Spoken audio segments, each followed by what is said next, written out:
This is RBN, the Republic Broadcasting Network.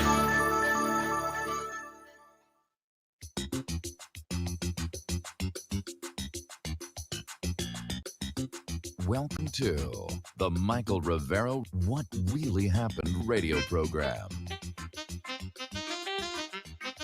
And welcome to our show. It is Friday, November 20th, 2020. Thank goodness it's Friday. Thank goodness it's Friday. Thank goodness it's Friday. We have a lot to talk about today. And of course, being Friday, we're going to do news for about half an hour. Then we're going to open the phone lines for half an hour. Then in hour number 2, the lovely lady Claire will be joining us with her unique perspective on the world. And we'll open up the phone lines again toward the end of hour number 2. So let's just get right on into it. Mike is in our control room, twiddling the dial and keeping us out of trouble.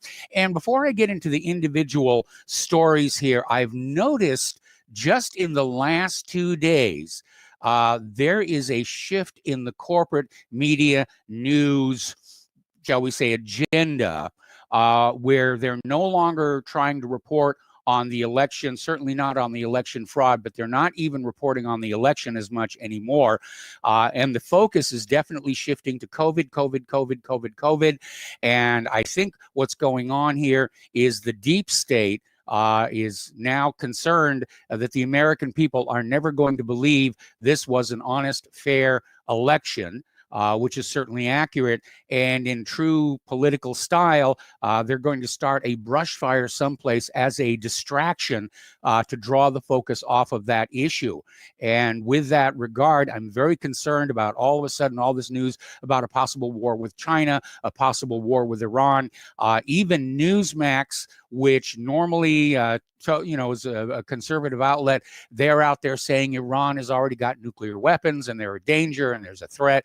And so I'm very, very concerned that we're going to see a big distraction happen next week, as we head into the Thanksgiving holiday here. So we need to be alert and be aware of how these things happen. Remember the bombing of the Marine barracks in Beirut, Lebanon, and then just 24 hours later, they invaded Grenada to change the focus, change the story. And they do that a lot. All right, getting on into the individual news here. Over in Pennsylvania, a court there invalidated 2,349 absentee ballots in Allegheny County where the voter didn't date their declaration. And that is one of the rules that you have to follow there. So basically, there'd been a lower court judge who'd said, go ahead and count them. But Commonwealth Court Judge P. Kevin Brobson reversed that decision. And he said there is an obvious and statutory purpose behind the requirement that a voter date the declaration. It is a means of security, establishing the date in which the elector actually executed the ballot in full. And they're absolutely right there. Over in Michigan, their Secretary of State is announcing a post-election audit in Wayne County. This is a county that's been in dispute for some time. We went through that situation where the Wayne County canvassing board was originally split 2-2, Republican and Democrat, over certifying the election. Then the GOP members of that canvassing board reversed their decision and voted to certify. Then they rescinded that and filed affidavits saying that they had been threatened. In one case, their children were being threatened to get them to vote to certify. So basically, at this point, Michigan Secretary of State Jocelyn Benson is saying they're going to have a post-election audit. Now, we don't know how well that's going to work on out because, as we saw already down in Georgia, if you're rigging the election, you have to rig the recount as well. It's not like you rig the election and then you let the recount proceed normally, and then when it's all over, you say, golly gee shuckies, you caught us, we were trying to steal the election. They're going to keep working to try and maintain this fraud on the American people. Apparently, the Trump campaign has filed another lawsuit in Pennsylvania over the election results, basically saying that Trump should be declared the winner in this state. and that the Republican-controlled state legislature should be given the authority to assign its electoral votes. And again, this is because of all the obvious election fraud and tampering and tinkering that has been exposed in there. Over in Georgia, in Floyd County, Georgia has fired the election director after their audit discovered uncounted votes. Remember, they found those flash drives. Last I heard, it was a total of 4 of them. And basically, the discovery of these flash drives sliced Joe Biden's lead. The found votes reportedly favored President Trump 2-1. And so Georgia Secretary of State Brad Raffensperger has called for the elections director to step down. Of course, there are calls for him to step down, but he's going to basically scapegoat the elections director for this mess. Over in Nevada, the Nevada Republican Party has filed yet another lawsuit challenging Nevada's election results, this time asking for a judge to declare Trump the winner of the state's 6 electoral college votes or annul the race entirely. And the lawsuit was filed in Carson City District Court, and it's the latest in a long series of legal challenges brought by Republicans, conservative groups, even private individuals, basically saying that the election in that state was very, very crooked, which we know it was here. Apparently, getting on back to Pennsylvania, there's been yet another statistical analysis showing that roughly 300,000 votes for Joe Biden are suspect. They're questionable, and they need to be looked at. Now, there have been a couple of news conferences here yesterday. Of course, there was the big one with Rudy Giuliani that laid out 9 major points of contention regarding the fraud here. And apparently, Attorney Sidney Powell has confirmed that Dominion servers in Germany were confiscated. And apparently, this gets back to Skytel, which hosted elections data improperly through Spain. And they were raided by a U.S. Army force. Their servers were seized in Frankfurt. And this was being reported by Representative Louis Gohmert from Texas, and basically on Newsmax.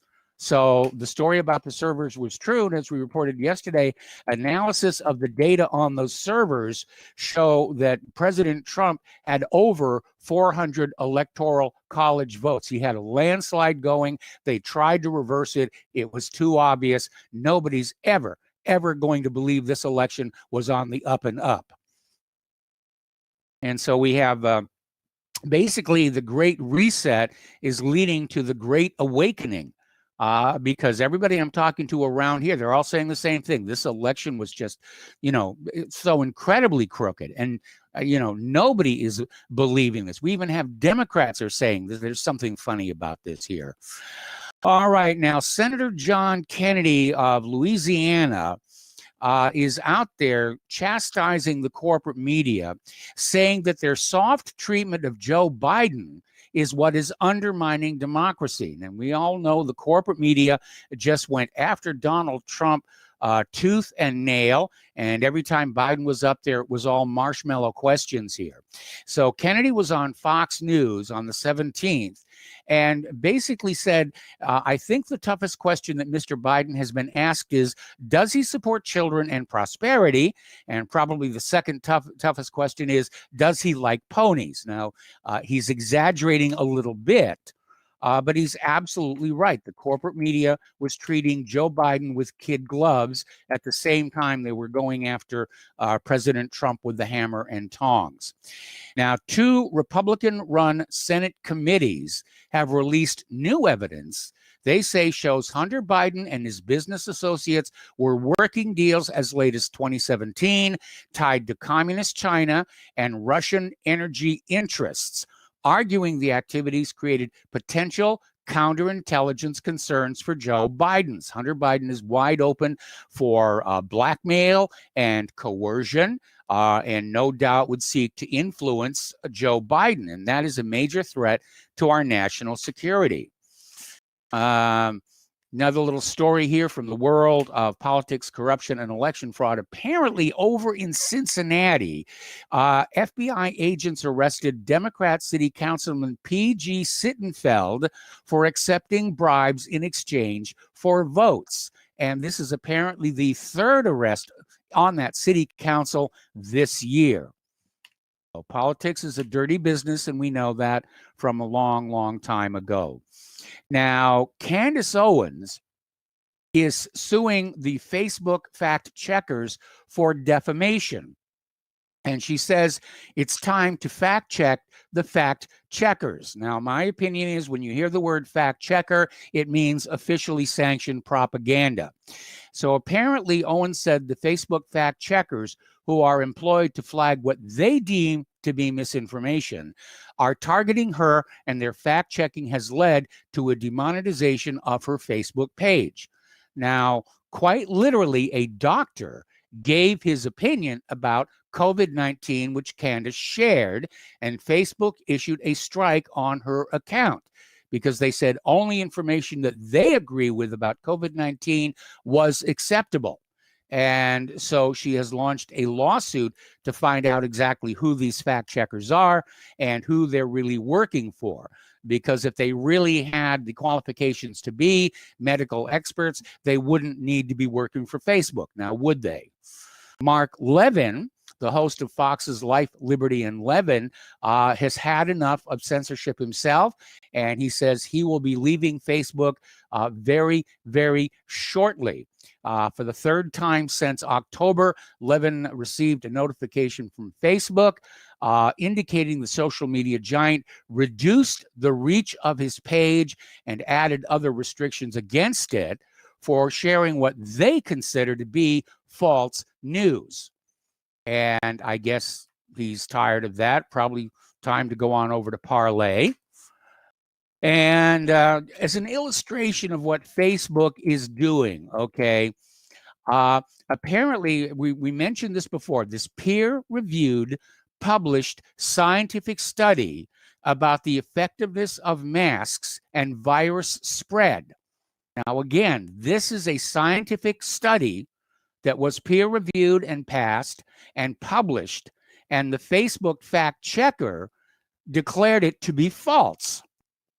So obviously, you know, these Facebook and other social media fact checkers, they're just more gatekeepers, like we see over at Wikipedia or Snopes.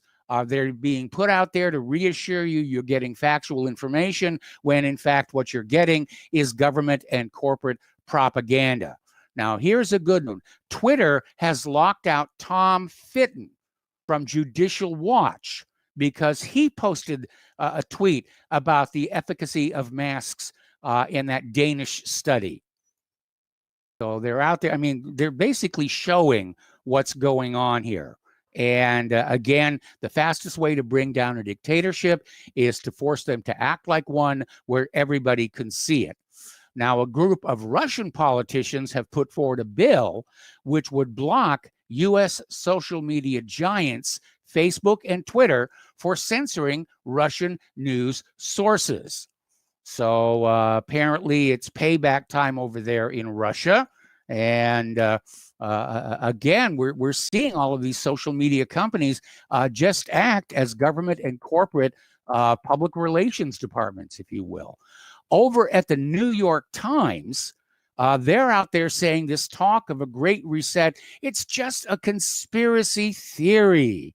And, you know, this is on the same day the World Economic Forum described the Great Reset as a positive way to build future resilience to global risks. And apparently the New York Times was upset. Great Reset was trending on Twitter.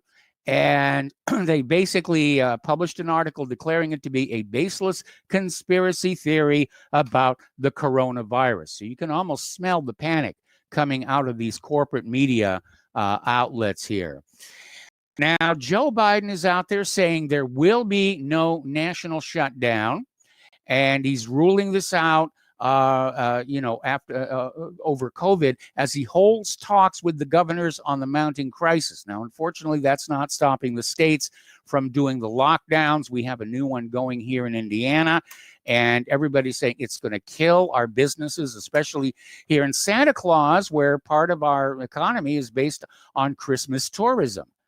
And, all of a sudden we're seeing an attack on Thanksgiving and Christmas, supposedly because of the COVID virus. But I have to wonder if the woke people want to target our holidays the way they have targeted our monuments and various other, museums and literature as well. Maybe they just want these holidays to go away because they remind us of our roots and where we came from. Now, Robert F. Kennedy Jr., who runs the Children's Defense Fund, and he's a vaccine critic, he's out there calling for an investigation into Bill Gates and the depopulation agenda. And it's no secret that over the years, Bill Gates has repeatedly talked about trimming the human population of planet Earth using vaccines.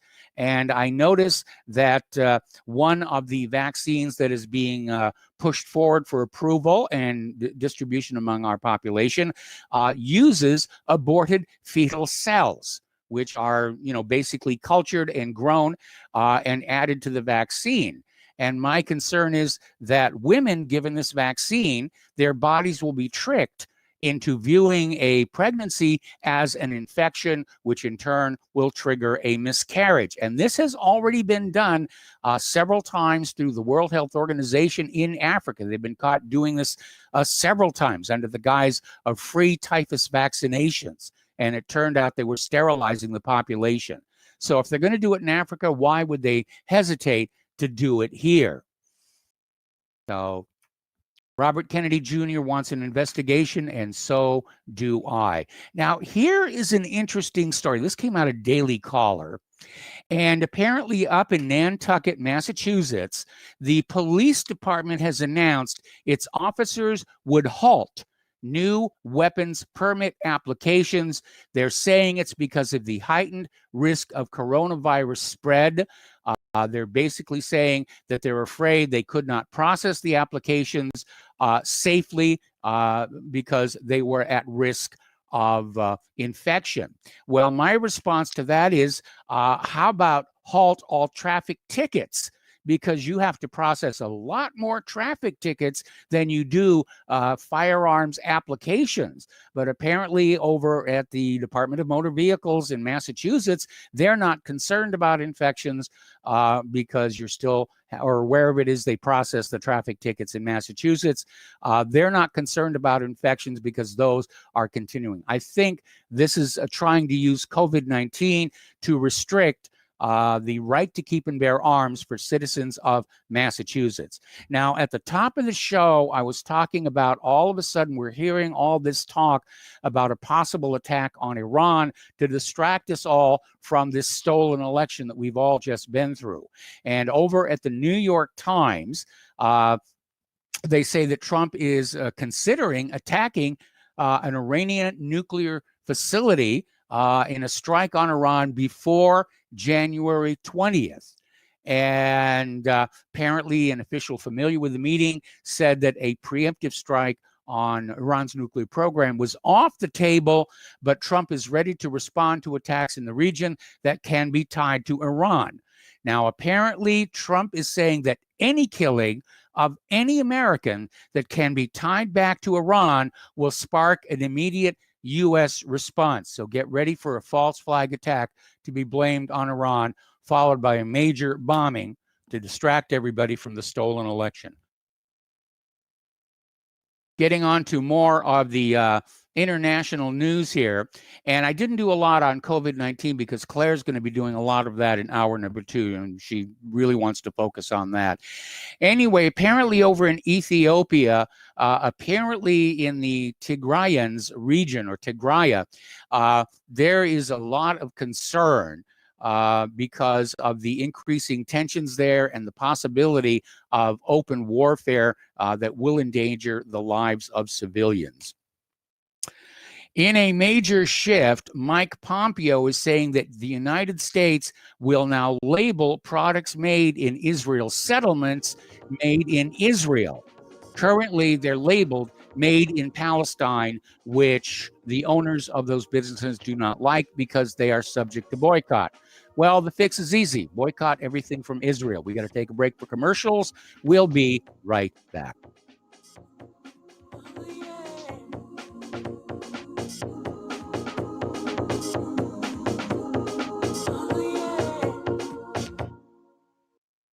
Here at Republic Broadcasting Network, we have been building our online store.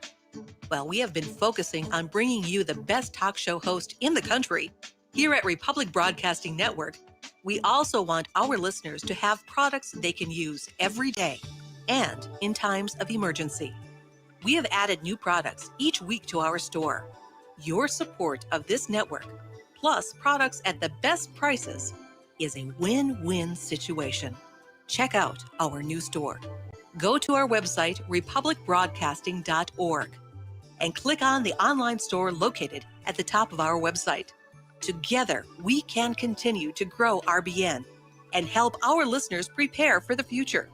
Go to republicbroadcasting.org and click on our online store or call us. 800-724-2719 extension 3. 800-724-2719 extension 3. Folks, we're living in a world the likes of which we've never perceived any clearer than we do now. The plan for global governance has been in the works for generations and would have likely been achieved by now, but for the fact that the globalists left open their Achilles heel. With all their tools, Federal Reserve System, fiat currency, no child left behind, and then Common Core education introduced to our schools to dumb us down, vaccines, pharmaceuticals to lobotomize us, GMO foods, insertion of compromised or bought and paid for politicians, judges, mainstream media propaganda, all pieced together like a puzzle designed to ultimately bring the world under submission. But with all their strategy, they forgot one thing: knowledge. And knowledge is power. With knowledge, their bombardment is nullified. Folks, with that, as brilliant and knowledgeable as you've become, among the wisest audience of any radio audience in the world, and you are, I want you to take a moment to reflect and ask yourself, how much of that knowledge did I obtain from Republic Broadcasting Network? How high has my consciousness been raised since I've been a listener? How fast am I now able to discriminate truth from fake news by being a Republic Broadcasting listener? How clear am I now able to see the world since I've been listening to RBN? Ask yourselves those questions, folks. Then ask yourself, what is that knowledge worth to me? Like my morning coffee, how would I survive without it? A voice of truth in a sea of lies. Do we not all need to make sure it survives? Like public broadcasting, we are now finding we can only survive with listener support. Censorship, advertisers being attacked, truth itself being attacked. It's the only way through this. We at Republic Broadcasting humbly ask you to become a supporter. Look at your budget and make a determination of what Republic Broadcasting is worth to you and what you can afford on a monthly basis. Go to republicbroadcasting.org and pledge 20, 30, 40, 50, if possible, 100 a month or more if it's affordable. Click the donate button and become a regular monthly donor. Assure both us and yourself that Republic Broadcasting truth will continue to flow like that morning coffee. The network thanks you. When all this twisted steel was swept away, did these remaining holes reveal what's really happened? Welcome back to our show here. And again, a friendly reminder that Republic Broadcasting Network needs your help. Republic Broadcasting Network wants you because we're in a fight for the future of the Republic. We're in a fight for election integrity. And we need your help. The other side, they've got millions of dollars to spend. And we're fighting our fight with spare change we find under the couch cushions. So we need every little bit of help. There's no such thing as too small a donation. And thank you to everybody who's already donated. But for those of you who have not, think about maybe having one less pumpkin pie next Thanksgiving. And instead send the money to Republic Broadcasting. And the postal address to send a check, money order, or if you prefer anonymity, cash, is Republic Broadcasting Network, 2251 Double Creek Drive, number 302, Round Rock, Texas, 78664. The phone number where you can make a credit or debit card donation is 800-724-2719, extension 3. The network thanks you.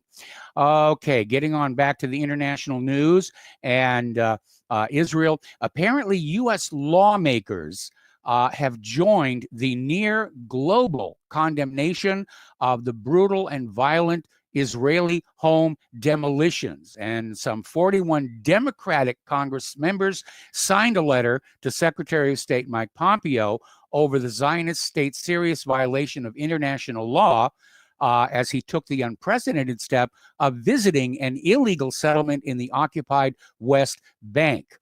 And the letter, led by Wisconsin member of the House, Mark Pocan, expressed grave concern about the Israeli government's recent demolitions.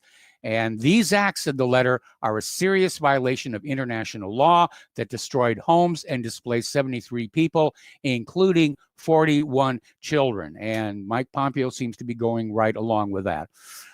Japan and Australia have reached an agreement on a new military pact this week. Everybody's choosing up sides for a potential war with China.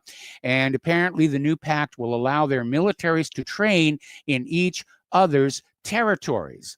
Now, the deal is welcomed by a top U.S. Navy commander in Asia, and it comes at a time when the three countries are increasing cooperation to counter China.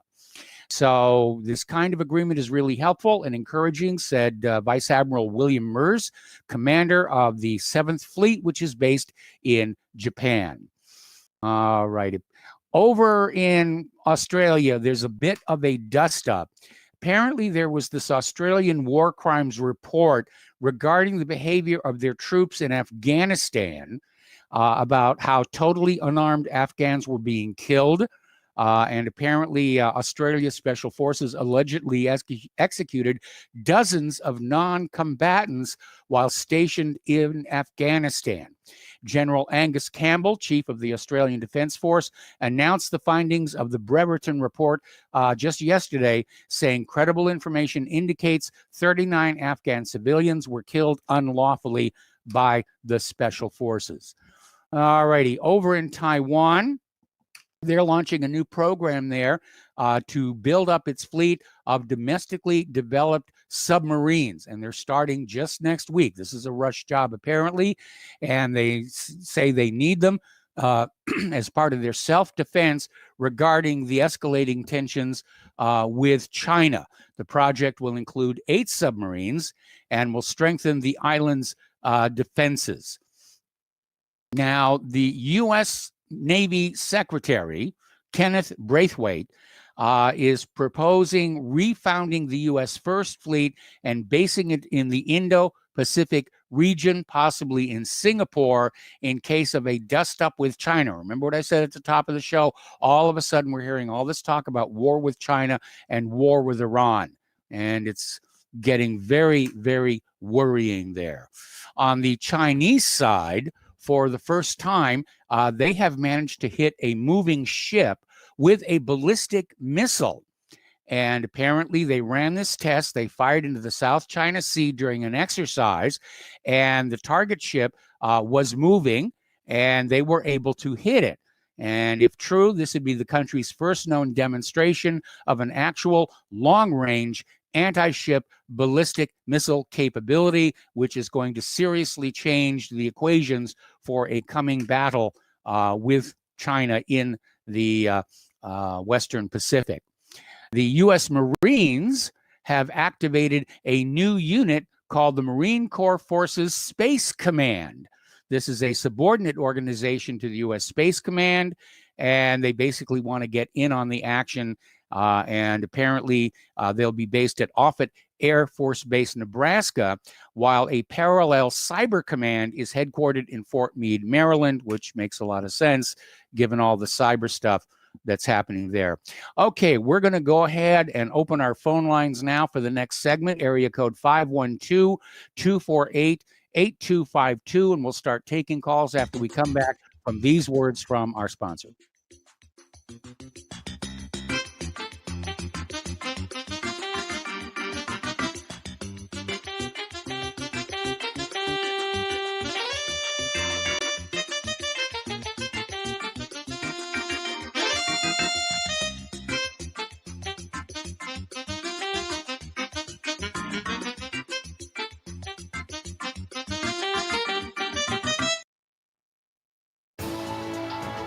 You are tuned in to the Republic Broadcasting Network.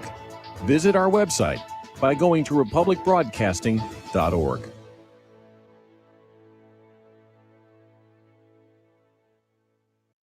Homeowners, are you in foreclosure, expecting to be served with a foreclosure lawsuit, or suspect your lender has coerced you into an illegal mortgage transaction? A huge number of mortgages made in the last 10 years have legal issues and are possibly defective. State laws and the U.S. Supreme Court have upheld that defective mortgage documents are grounds for foreclosure defense and for counterclaims in favor of the homeowner. If your mortgage has been sold or assigned since closing the loan, it may be defective and you may be paying the wrong party, and the lender may not have standing or the right to foreclose or collect payments under the law. If you would like to know if your mortgage is legal or not, or know if you are paying the right party, we can help. Our initial consultations are free of charge. We are not attorneys. We are legal researchers and work closely with experienced lawyers who know how to help you find the evidence to help you keep your home. Call toll free 1-855-2-KEEP-IT. That's 1-855-2-KEEP-IT today. Is your property a financial burden and causing you grief? Have you tried to sell but can't find buyers? Or are you just too busy to sell your property? Don't worry, we have the right solution for you. We buy properties as is, with cash, close in 30 days, and pay all closing costs. Our service is ideal for property owners who are in pre-foreclosure, have high-end repair costs, experiencing financial hardship, going through costly divorces, are relocating, need cash for retirement, suffering family loss, or have tax liens. Whatever your situation may be, we can help you sell your property and get the money you need.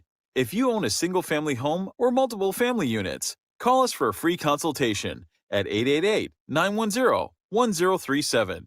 That's 888-910-1037. Or visit our website at cashingproperty.com. That's cashingproperty.com. Sell your property fast and leave all your worries behind.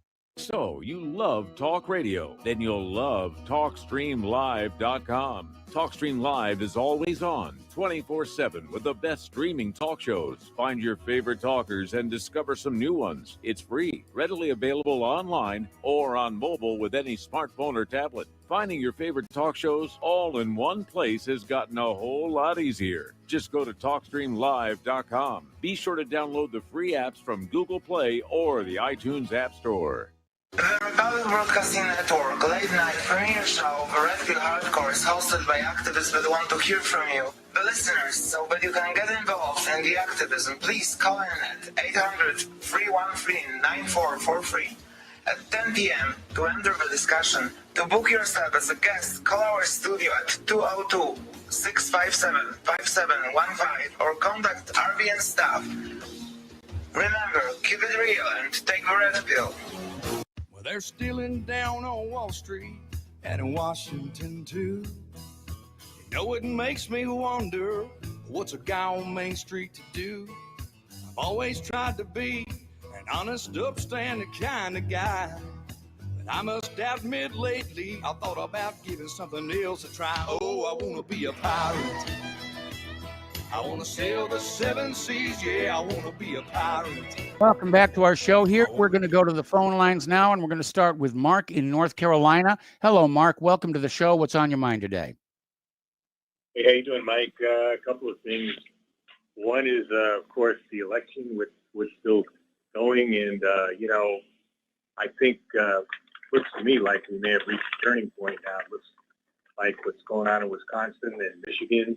Yes. And I think, I'm not sure what's happening with Georgia. I think this might be starting to turn around towards Trump's favor. And, of course, the mainstream corporate criminal media doesn't want to tell you that, No. But the other thing is just war business is making me nervous. I hope Trump is at least smart enough to understand not to do this, not to get us involved in a war. This could be disastrous, and another thing too, we get into a major war like with China or even with Iran, you're going to need a draft. Can you put the microphone a little closer to your mouth? I'm sorry, I was in the wrong room. You hear me better now? Yeah, much better. Please continue. Yeah, when you look at Iran or China and a war with probably institute a draft. I think a draft, in some ways, it would be good. I don't want to see a lot of Americans killed, but that's the whole problem. I don't want to see anybody killed.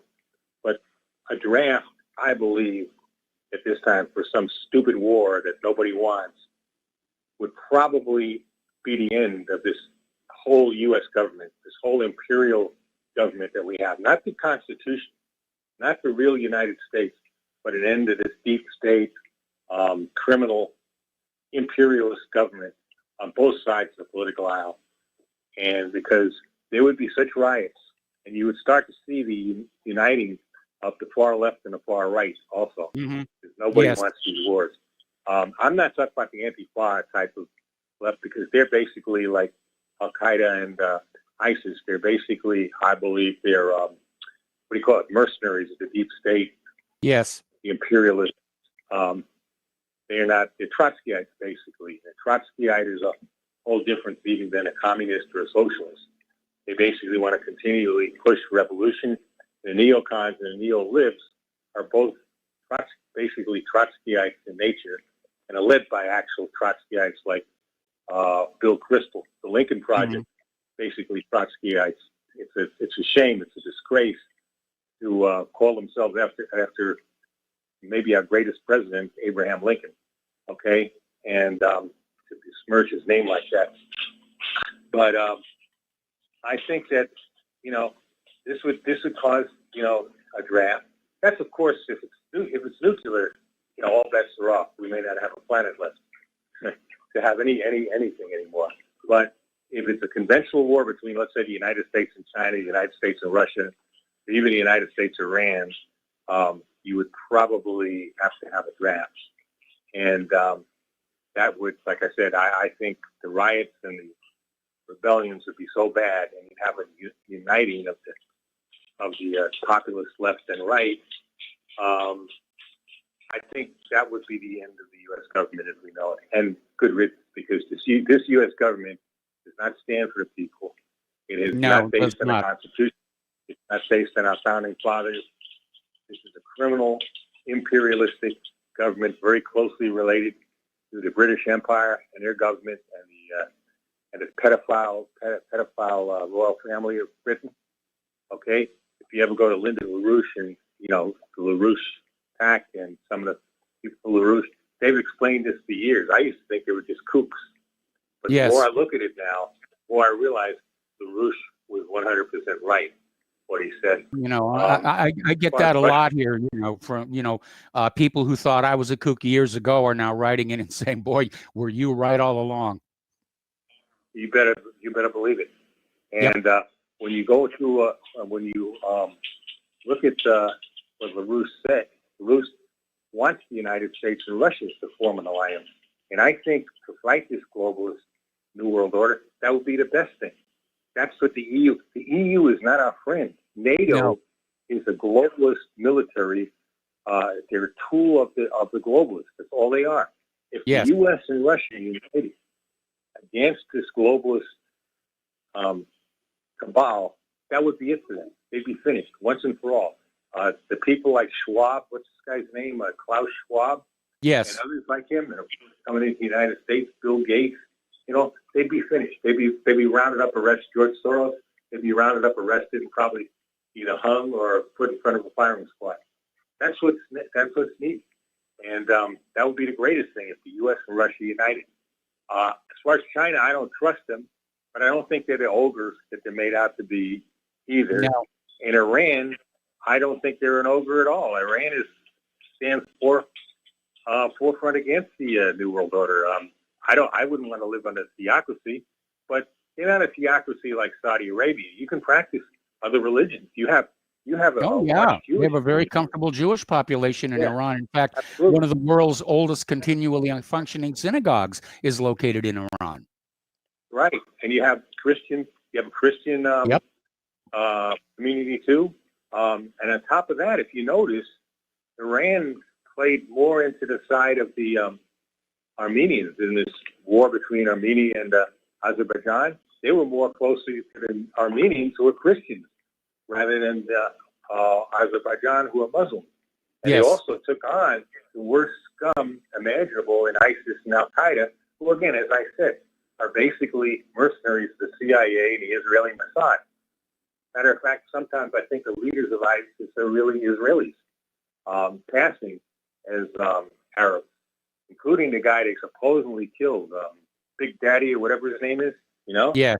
I have the feeling that Big Daddy was really an Israeli, and he's probably living in, he's back probably in Tel Aviv right now,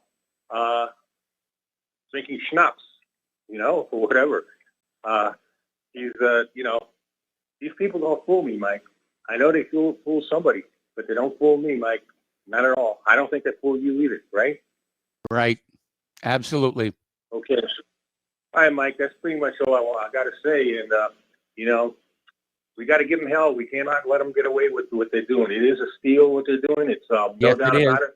But we also got to lean on Trump. If you stay in it, Trump, you got to stop this war nonsense, okay? And you got to stop with the vaccines. Those vaccines are dangerous and no good. Stop it, Trump. You're only alienating people when you try to push that garbage, okay? All right, that's it, Mike. Thanks, bye. All right. Thanks an awful lot. We're going to switch over to Charles in St. Pete. Hello, Charles. Welcome to the show. What's on your mind today? How you doing, Mike? I saw on the truthseeker.co.uk from England that Denmark has just stopped a compulsory vaccination. It's just totally been blacked out in all the world news that Denmark had 16 or 17 days of pot and pan demonstrations against the government. They wanted to pass this Orwellian thought police, you know, where they would just have complete right to vaccinate people. So Yes. it's happening. Yes, it is. David Knight of the InfoWars is saying a lot of the vaccines that they have, so-called like the Pfizer and I'm trying to think the other two, but the ones that they're promoting have additives that can sterilize women and men, and it's not like the news media is saying, oh, they've been approved and everything. They're wonderful. Operation Warp Speed we're speeding towards the Borg, like in Star We Trek. could well be, you know, the thing that really concerns me is how hard they're pushing for everybody to get this vaccination. They don't push that hard for the annual flu shot. They just hang out the signs, and those who want the flu shots get them, and those who don't get them, and the flu goes away. The fact that they're just pushing so hard on the COVID vaccine, I'm concerned. Have you seen the general that's in charge of Operation Warp Speed, Ricky from Boston, who's another has a website? He has him talking, and he's admitting that the vaccinations are for everybody, not the ones that choose. So he's on record. The general, whatever his name is this is also on the truthseeker.co.uk. Mm-hmm. Ricky from Boston, I think, or Rick from Boston. The video of the general in charge of Operation Warp Speed admitting that it's for everybody. It'll be compulsory. Yeah, I think I fear that it will be. And I mean, over in Great Britain, they're already talking about how if you don't get the vaccination, you're not going to be allowed to go to work. You know, others are talking about you will not be allowed to leave your home. I mean, it really is truly draconian. And that's what makes me nervous, because if you have 100 people and 99 of them get the vaccine, why do you care about the 100th one who doesn't want it? Because Bill Gates and all these eugenicists want to sterilize most of the world's population. That's what I mean. Bill Gates has bragged about vaccinations, openly talked about it, sterilizing. You know, he does it more in third world countries like Africa, but he's got everybody in his sights. Well, he seems to have developed a messianic complex here where he thinks he's going to save the world from the evils of the human population. From useless eaters. Yes. Okay, that's about what I wanted to talk about, and it's okay. Well, I appreciate the phone call. Thank you very much here. The phone lines are open, area code 512-248-8252, and I'm aware our video feed has jammed up, but I'm going to wait until the next commercial break to clear that, so you can just keep staring at the little green screen, and but you can listen to the audio here. All right, let's talk about some economic news while we wait for some more callers here. There's this former trader for BNP Paribas. He once pled guilty to rigging foreign exchange benchmarks, and he's now got a new job. It pays him $400 an hour, and he acts as a consultant for investors who are suing banks for foreign exchange manipulations. Quite a nice little job. Now, the trader, Jason Katz, is being hired by Alliance, PIMCO, and a number of other investors who've brought a multi-million-dollar lawsuit against banks that include Citigroup and Barclays in London's High Court. Similar lawsuits have been filed against Bank of America in the Southern District of New York. So I guess he's basically changed sides here. And of course, he's going to know what to look for in terms of the foreign exchange manipulation.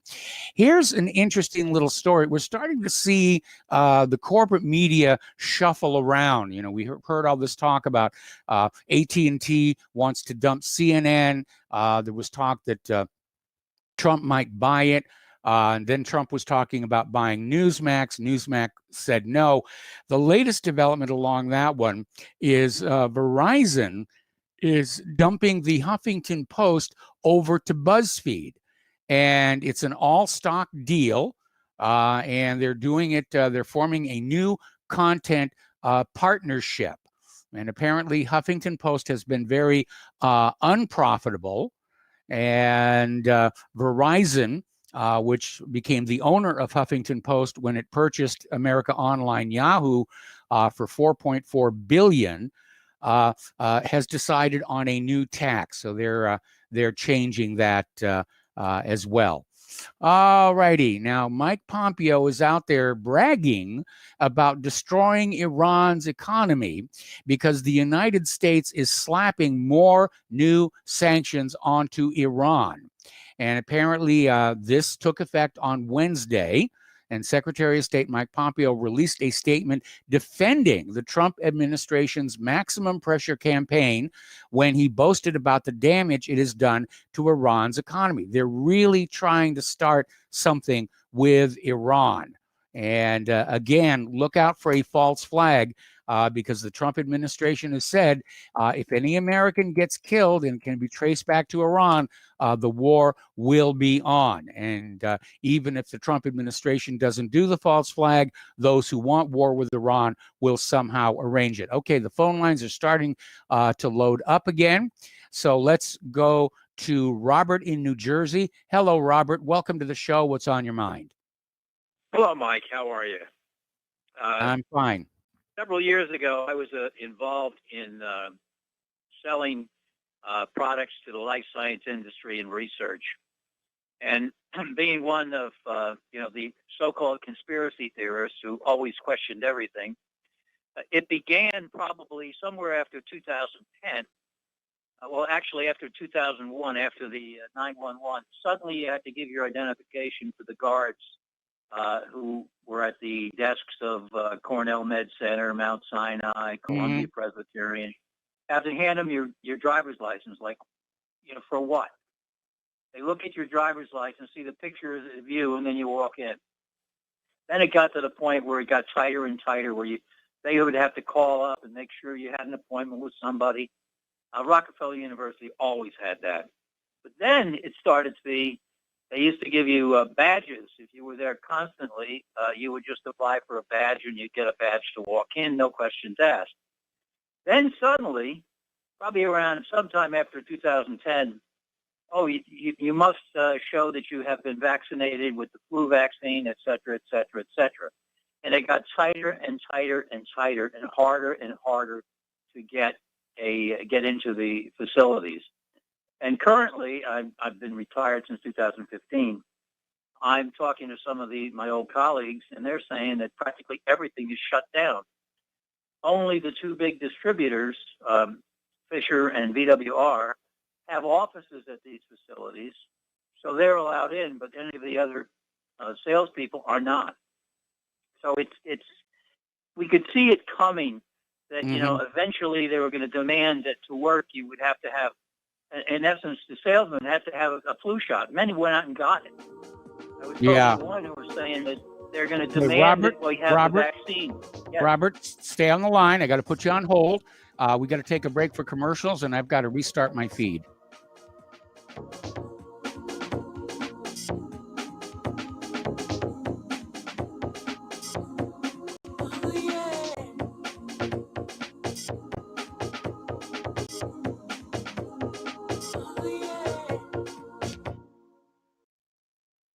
Homeowners, if your lender has gone out of business or sold your transaction to another lender or servicer, you may be the victim of a wrongful foreclosure, resulting in the loss of your home. If you've already lost your home, are in foreclosure, or even in good standing, you can challenge the mortgage transaction's illegal issue, and your property can be restored to you, and your foreclosure can be stopped or reversed, and the mortgage transaction declared unenforceable. State laws, U.S. title codes, the Uniform Commercial Codes, and U.S. Supreme Court rulings have upheld that defective mortgage documentations can reverse or stop foreclosures and enforce property title claims in favor of the homeowner. We are having successes in stopping the process of foreclosure, the enforcement of the foreclosure judgments, the sale of property, and evictions after the sale. We are not attorneys, and we don't give legal advice. We are a professional team of legal researchers, providing forensic mortgage audits and expert witnesses. We have the knowledge to produce the evidence and enforce laws regarding your legal issues. We've been in business for 12 years without a complaint. Consultations are free, and we provide a free title search to confirm if your mortgage has legal defects. Please call 855-253-3748. 855, 2, keep it today.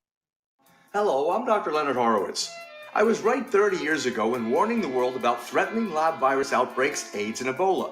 I was right 20 years ago when FBI Director Robert Mueller made me a suspect in the anthrax mailings because I warned the Bureau before the CIA's biocrime and Cipro sales psyops happened. I was right about COVID-19 being an AIDS-laced mutagen planned to resurge this fall to excuse officials' profitable depopulation globalization agendas. And I was right about the only safeguards being antioxidants and holy spiritual sustenance. Vitamin C, D, zinc, chlorophyll, oxygen, and oxysilver especially transmits the frequency resonance to neutralize the expanded function bioweapon. Oxysilver is a double superconductor of the healing power of love. It is the first nutraceutical invented to amplify prayer power and the faithful loving intention of your heart. Buy, try, and stockpile Oxysilver through healthyworldstore.com. Have you been looking for a trusted long-term storable food company? We have a solution for you. Simply Clean Foods is dedicated to providing the best quality food you can buy next to fresh from a farmer's market. Our line of resealable fruits, vegetables, and meats are suitable for everyday use, and you won't have to worry about throwing away valuable groceries ever again. Our food is completely GMO-free, and our stringent quality controls, plus testing for heavy metals, makes us unique in the storable foods market. Simply Clean Foods' primary focus is to bring clean food to people all around the world and change the way we look at freeze-dried food in our daily cooking. When you purchase from simplycleanfoods.net, not only will you be receiving high-quality food, but you will also be supporting veterans in need across the country and those who are affected by natural disasters. Right now, Amazon Prime members will receive fast 2-day shipping. Go to simplycleanfoods.net. That's simplycleanfoods.net. But do it today. Wall Street wizards on the land from a mental institution. Claim private retirement funds. Yeah, they are the best solution. But when the markets crash, we'll be asking where's the cash? Guess them folks in D.C. must be smoking Texas hash. Will Congress pay the piper? Welcome back to our show here, and we're talking with Robert in New Jersey, and you were talking about some strange security protocols in a lot of these university research labs, and can you sort of pick up where you left off? Well, some of it was more hype than it was worth, because basically what it was doing is, if you want to do business here, you got to abide by our rules. Yeah. And of course, the major distributors were forced to. But talking to some of the people and the ramifications of these mRNA vaccines with a nanobot tied to it, dissolved in a hydrogel, which makes you a walking, incoming and outgoing transmitter. They were saying that, well, if I want to stay in business, I'm probably going to have to get it, because they're already seeing that even if it's not mandatory, they probably will be mandated that they have it before they enter a facility.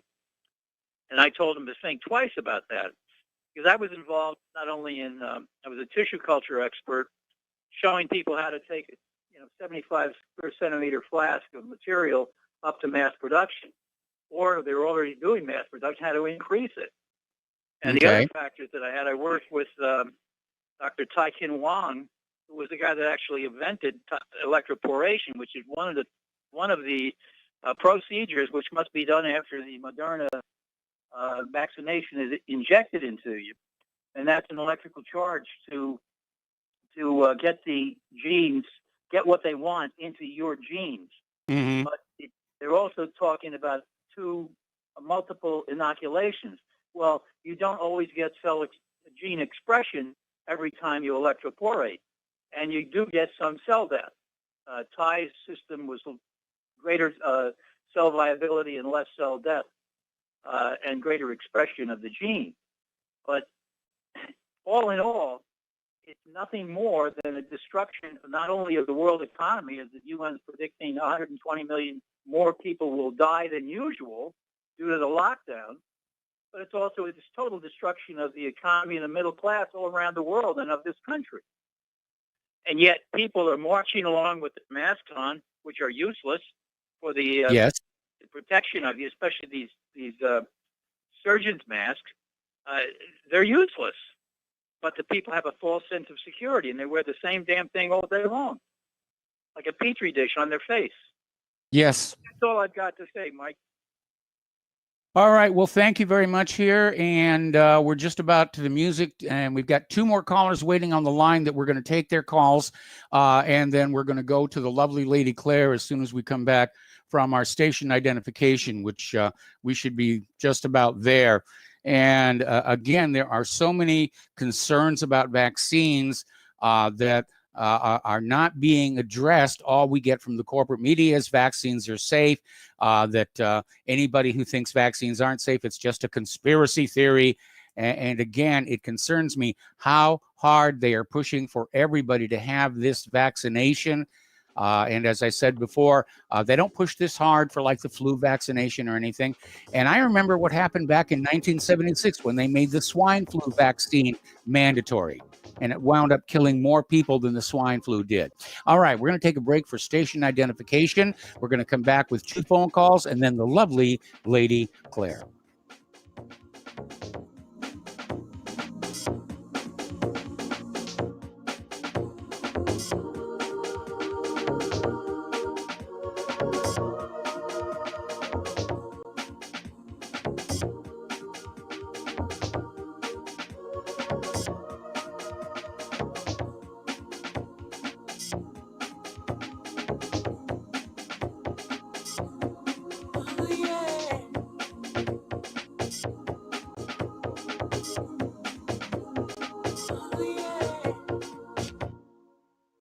Extend your life with Extendovite. Extendovite really works. Here are some reviews from Amazon.com. Amazon customer, 5 out of 5 stars. I'm quite happy about it. This product has relieved what appears to be an angina problem, pain in the chest after climbing stairs, and short on breath. I'm quite happy about it. Dr. Sam Surreal. Good product and ingredients. Kept my blood pressure normal after mild heart attack in 2015. Switched to plant-based diet also to reverse atherosclerosis. John Bispicos, 5 out of 5 stars. Built up my immune system. To order, call 1-877-928-8822. That's 1-877-928-8822. Or visit our website, at heartdrop.com. Extend your life with Extendovite. You're listening to the Republic Broadcasting Network, because you can handle the truth.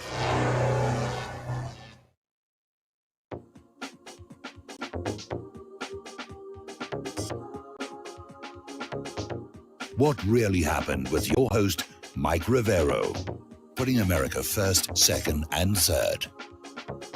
Here is your host, Michael Rivero. Welcome back to our show here, hour number 2, and we're going to take a couple more phone calls and then bring on the lovely Lady Claire.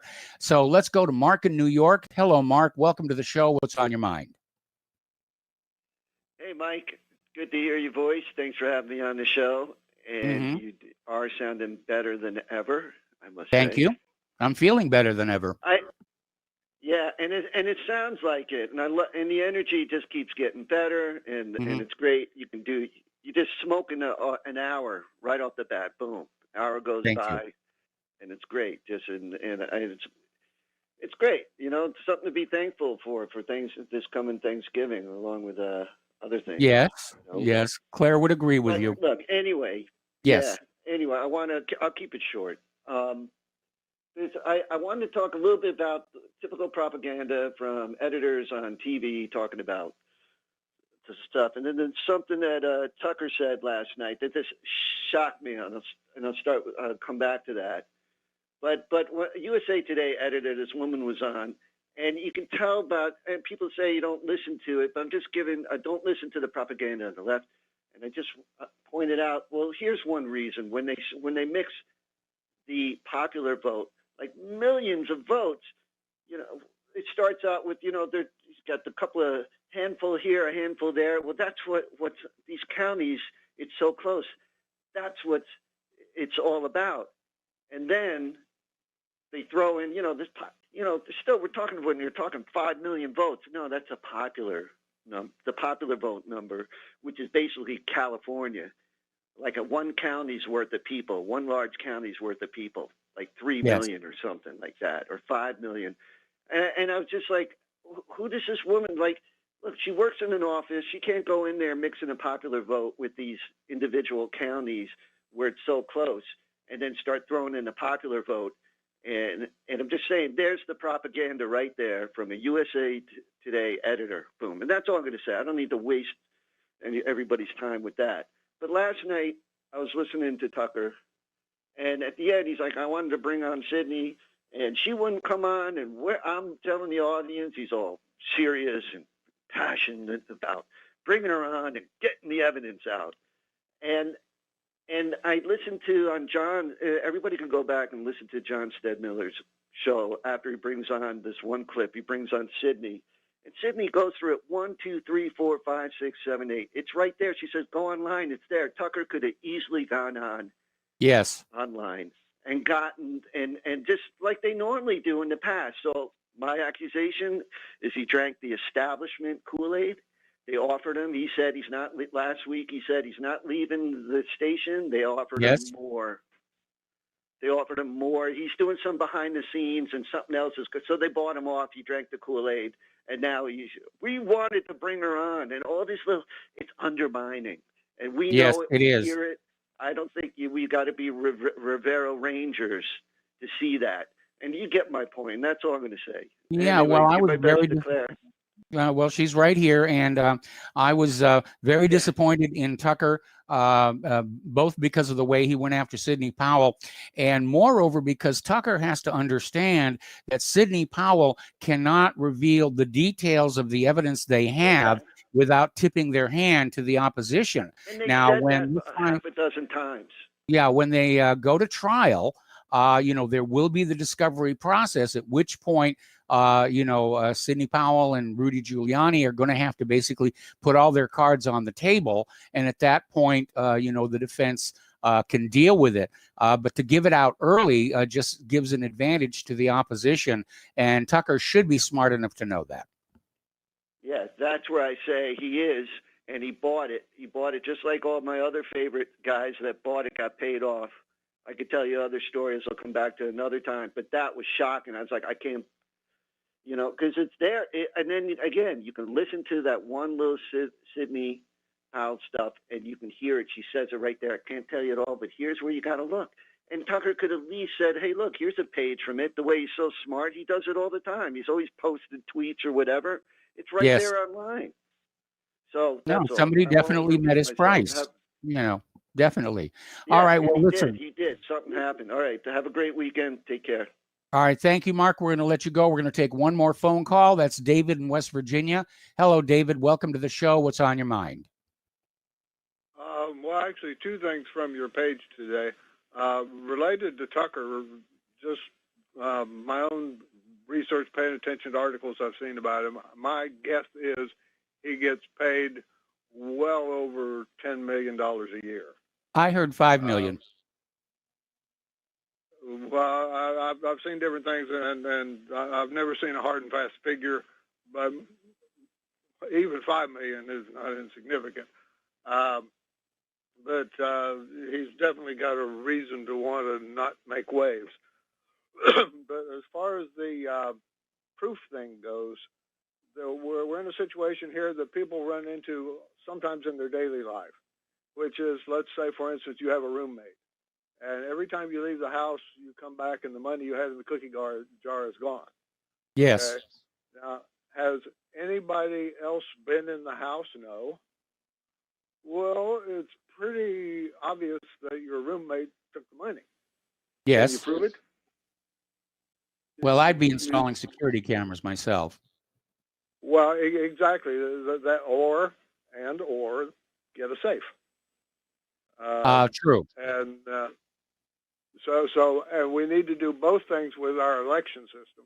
One is make it harder to steal the money out of the cookie jars, make it harder to cheat on elections, but also just because this is circumstantial evidence, which obviously holds up in court over and over again, but there's just a lot of times when you know in your heart of hearts that your roommate took the money, but you can't prove it.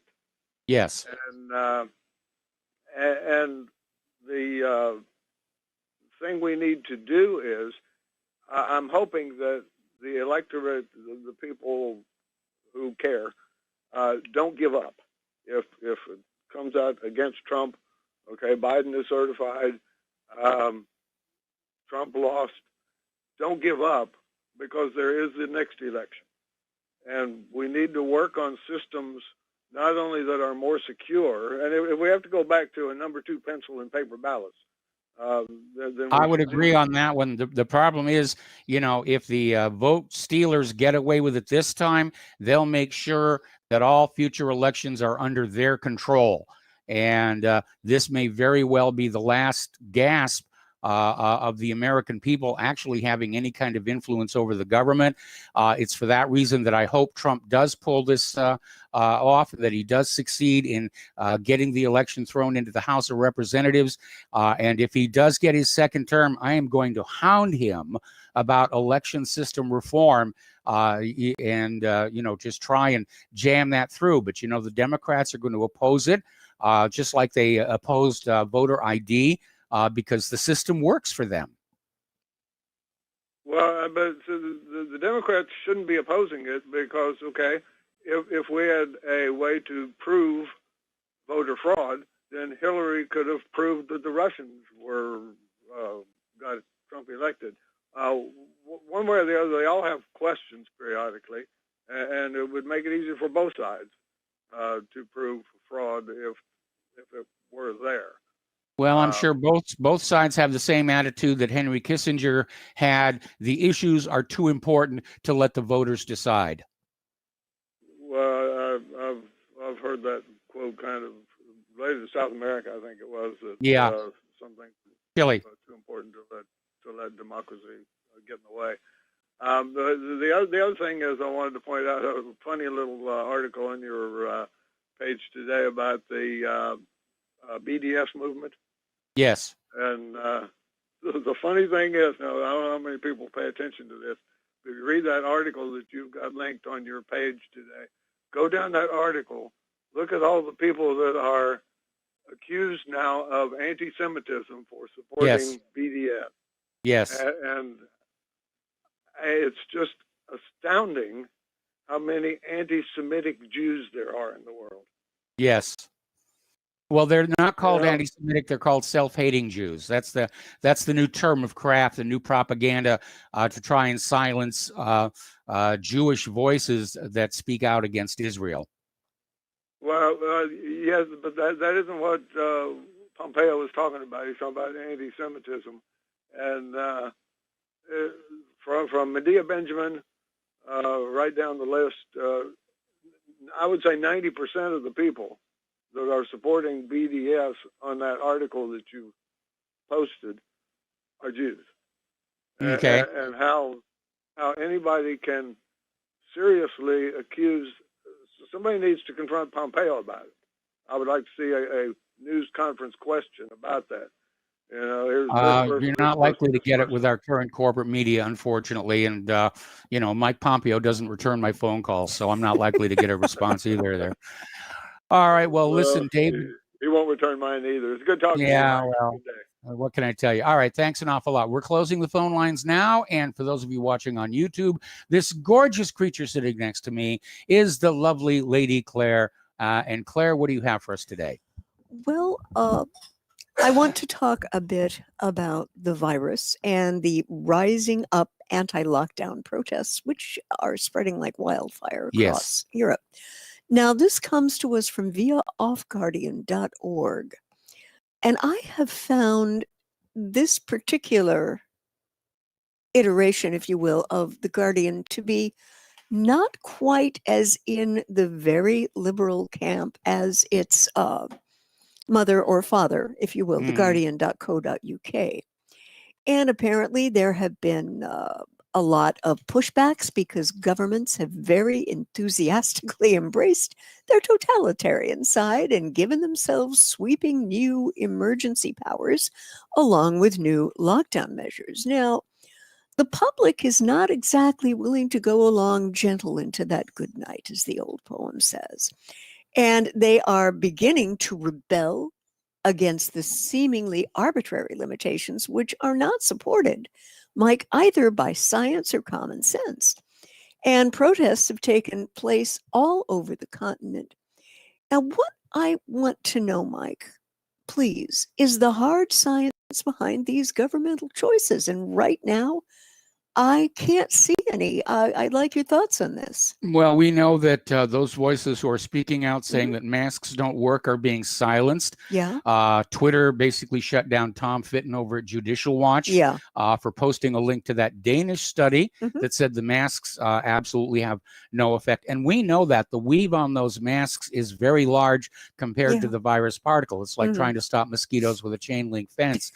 And we've had a lot of other studies that say social distancing really doesn't have much of an effect. But all of these are being silenced to push this agenda of keeping everybody apart, keeping everybody in masks, which is kind of a modern, burqa or veil, if you will, to sort of depersonalize us, take away our identities. And I think it's as much to keep us from talking to each other about what's going on here, so that everybody is going to go to social media to communicate with each other. And of course, social media is being totally filtered now, so that if you say the wrong thing, the message gets lost. It doesn't get on all through. It's like a modern day thought police. Yeah. And the lockdowns on our seniors here in the U.S. have been nothing less than brutal. It is cruel. And I just found out last weekend a 92-year-old family relation had a fall and she broke her hip, fractured it. Now, she hasn't been able to see her adult kids in over 4 months. And, that's insane. And I would like to know, with this family relation, what was the distance between the time she actually fell and the time she was able to get care? I have to wonder about that, but I'm betting you something. It wasn't immediate, Mike. It wasn't the second she fell, she got care. No, I would definitely say that's likely. I remember, when I was in that nursing facility learning how to Right. walk all over again. Yeah. It could sometimes be 5-10 minutes Yeah. from when I pressed that button to when Mhm. somebody actually showed Yeah. up. Sometimes they didn't show up at all. Yeah. Okay. And I've got to wonder, it almost feels like there is a war on the most fragile of our seasoned citizens to prevent them from continuing to live. Why was it that so many COVID cases in so many states wound up in nursing homes Yes. when they knew the virus was just rampantly contagious and that it was older people who were getting hit by it the hardest? Yes. Those with comorbidities. Yeah, yeah. And I have to wonder. I Yes. really do. I would certainly Well, like it to fits in with see. the population reduction eugenics agenda. Oh, yeah, yeah. And let's get on to international business Let's in do that. China. Now, this is Pepe Escobar, and it comes to us from Zero Hedge. Now, when this gentleman has something to say, I suggest you read it. It comes to us via the Asia Times. And he's making this analogy that Ho Chi Minh, in his eternal abode, will be savoring this with a heavenly smirk. Vietnam was the virtual host as the 10 ASEAN nations, plus China, Japan, South Korea, Australia, and New Zealand, signed the RCEP, the Regional Comprehensive Economic Partnership, on the final day of the ASEAN Summit. I noticed the United States was not invited. No, and now this organization has been around about 8 years. Mhm. And what it does, folks, is it binds together 30% of the global economy. That's huge. That is huge. And 2 billion people. And it's the first auspicious landmark of the raging 20s, which started with an assassination of Iran's General Soleimani, followed by a global pandemic, and now ominous intimations of a dodgy Great Reset. And who is the reset for? It's certainly not for us normal No, it people. isn't.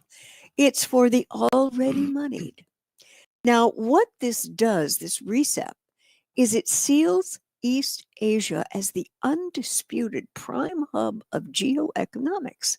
Now, the Asian century, in fact, was already in the making way back in the 90s. Now, among those Asians, as well as Western expats who identified it, and Escobar published a book, his 21st book, The Man is Prolific, The Asian Century.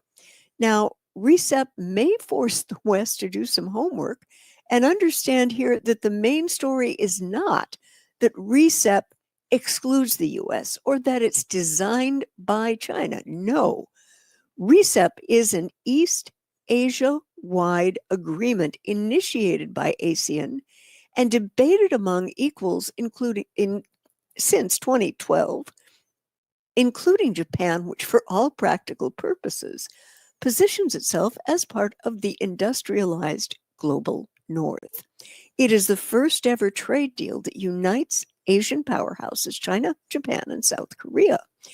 And by now it's clear, at least in huge areas of East Asia, that RCEP's 20 chapters will reduce tariffs across the board, simplify customs, with at least 65% of service sectors fully open, with increased foreign shareholding limits, solidify supply chains by privileging common rules of origin, and codify new e-commerce regulations. Well, there you have it. It's making commerce easier for the member nations. Yes. And when it comes to the nitty-gritty, companies will be saving and being able to export anywhere within the 15-nation spectrum without having to bother with the paperwork and the red tape for separate requirements from each nation. And I'll bet they're not going through the US dollar either. Oh, I don't think so. And that's what an integrated market is all about. Now, Escobar is warning us when RCEP meets BRI, the same scratch CD will be played nonstop about how RCEP facilitates China's geopolitical ambitions. But that's not the point. Apparently, this RCEP has evolved as a natural companion to China's role as the main trade partner of virtually every East Asian player. Okay, we got to take a break now for commercial. All right. And we will be right back after these few words.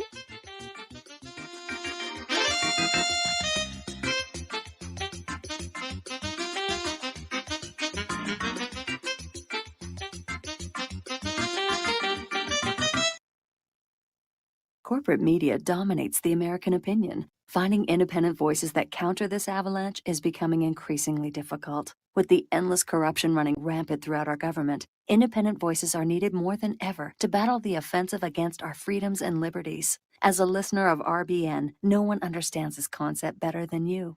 Now it's up to you to do your part. The time has come for you to take action and begin broadcasting the truth to hundreds or thousands of people every month. Sound impossible? Quite the contrary. With pointed slogans from LibertyStickers.com, you can reach countless sleeping Americans unaware that they live in a real-life wonderland. LibertyStickers.com has a huge inventory of political bumper stickers and messages that reflect the truth about our government, our politicians, and the future of America. With so many in stock, there's one perfect for you. Visit us today at LibertyStickers.com. Again, that's LibertyStickers.com. Do your part. Your voice is important. Let it be heard. Folks, we're living in a world the likes of which we've never perceived any clearer than we do now. The plan for global governance has been in the works for generations and would have likely been achieved by now, but for the fact that the globalists left open their Achilles heel. With all their tools, Federal Reserve System, fiat currency, no child left behind, and then Common Core education introduced to our schools to dumb us down, vaccines, pharmaceuticals to lobotomize us, GMO foods, insertion of compromised or bought and paid for politicians, judges, mainstream media propaganda, all pieced together like a puzzle designed to ultimately bring the world under submission. But with all their strategy, they forgot one thing: knowledge. And knowledge is power. With knowledge, their bombardment is nullified. Folks, with that, as brilliant and knowledgeable as you've become, among the wisest audience of any radio audience in the world, and you are, I want you to take a moment to reflect and ask yourself, how much of that knowledge did I obtain from Republic Broadcasting Network? How high has my consciousness been raised since I've been a listener? How fast am I now able to discriminate truth from fake news by being a Republic Broadcasting listener? How clear am I now able to see the world since I've been listening to RBN? Ask yourselves those questions, folks. Then ask yourself, what is that knowledge worth to me? Like my morning coffee, how would I survive without it? A voice of truth in a sea of lies. Do we not all need to make sure it survives? Like public broadcasting, we are now finding we can only survive with listener support. Censorship, advertisers being attacked, truth itself being attacked. It's the only way through this. We at Republic Broadcasting humbly ask you to become a supporter. Look at your budget and make a determination of what Republic Broadcasting is worth to you and what you can afford on a monthly basis. Go to republicbroadcasting.org and pledge $20, $30, $40, $50, if possible, $100 a month or more if it's affordable. Click the donate button and become a regular monthly donor. Assure both us and yourself that Republic Broadcasting truth will continue to flow like that morning coffee. The network thanks you. Forced to carry his own cross while we drive nails in his coffin. You might say it is routine. It happens far too often. A decorated soldier, veteran of the war. Who would have thought that he would be among the sick and poor? Preacher man wags his head. Welcome back to our show here. And Lady Claire, if you want to pick up where you left off, I know you want to talk about this story a little bit Yes, more. I do. And again, Escobar has this consistent habit of getting things right. He's a very long-term thinker and very logical. And he goes on to talk about RECEP as a natural companion to the Belt and Road Initiative, BRI, which as a trade sustainable development strategy spans not only East Asia, but delves deeper into Central and West Asia. And it's actually going to go all the way to Europe. Oh, yeah. And the Global Times has got it right, Mike. The West has not ceased to distort BRI without acknowledging how the initiative they have been slandering is actually so popular in the vast majority of the BRI route that RECEP will refocus BRI, whose implementation stage, according to the official timetable, only starts in 2021. And you've got low-cost financing and special foreign exchange loans, which will be offered by the China Development Bank, and they're going to get a little bit more selective. There will be, of course, a lot of emphasis on the Health Silk Road, especially across Southeast Asia. There are going to be strategic projects which will be the priority, and they're going to revolve around the development of a network of economic corridors, logistics zones, financial centers, 5G networks, key seaports, and especially short and midterm public health related high tech. This is not a bad thing. No, it's a great plan here, and it is a significant threat to American hegemony around the world. Oh, yeah. It's basically going to bypass a lot of high seas shipping, and of course, all of the countries that make money off of high seas shipping, they're going to be a little bit upset. And, you know, China's doing all kinds of things. They've got ultra modern highways, more than the United States does. Yeah. And really, they have just boomed up recently. I mean, you know, cars are being made there that are very good. They're not the junky cars that were being made just 15 years ago. Yeah. And yeah, they're doing it right over there. And take a look at public transportation, for heaven's sakes. The Yes. maglev trains. Yes. Oh, holy crumb. You know, we are so far behind on even having, I think, a plan for infrastructure. That's because we've been spending all of our money on the war machine. Yeah. And it's been a huge waste of money because we're not winning these wars. No. And I think if we get into a really big one, I'm absolutely convinced we're going to lose it. Mike, I think you are correct in that assessment. And whoever winds up as president, I would like to strongly caution them to look at where the money has gone, to take a good, doggone hard look as where the money has gone, and just look at the cost-benefit ratio. I mean, you know, if you do that and you realize what an horrific loss this has been, not only in money, but blood as well. I mean, you've got soldiers and veterans coming back that are in desperate straits. Yes. Desperate straits. And I get it. Having a good defense is something that countries need, but they should also, and this very much in my mind includes the United States, find we ways. have a good Yeah. defense. It's called the nuclear missile forces. We Yes. don't need to be building and sending naval battle groups into other people's ports Yeah. to demand that they, configure their economies to serve American business interests. Yeah. Because that's exactly what they're doing. If all we really were concerned about was not allowing other countries to attack us, we can just rely on those nuclear missiles, and that's all we need. Yeah, Okay. absolutely. And I believe that there's, no matter who winds up taking the oath of office, I think there's going to be a conversation in January, late January, about potentially bringing back the draft. I'm sure that there will be, Yeah. especially if they're launching wars against both Iran and China, Yeah. because I think inevitably that will be the line that will draw Russia and in on the other side. Yeah. And we're really going to be going at it. And ultimately, we could see the use of nuclear weapons by both sides. Yeah. Now, I would like to see a far less muscular U.S. foreign policy that includes and invites and encourages and gives incentives for people to want to do business with us, not at the point of a gun. Yeah, I would agree with you, but Yeah. you know, that's very, very hard to do, as opposed to simply, you know, going on in with the guns and saying, "Do what we tell you." Yeah, which has been sort of part and parcel of American foreign policy for almost the last 20 years. Well, you know, Eisenhower did warn us, Mhm. you know, about the military-industrial complex, and it does seem like they're certainly fully in control of our foreign policy right now. Yeah. And like I said, I think they're getting ready to try and distract America from this obviously stolen election by kicking up a brush fire either in China or Iran. Yeah. Okay, we need to take another break for commercials here. Okay. And when we come on back, we will continue with the lovely Lady Claire.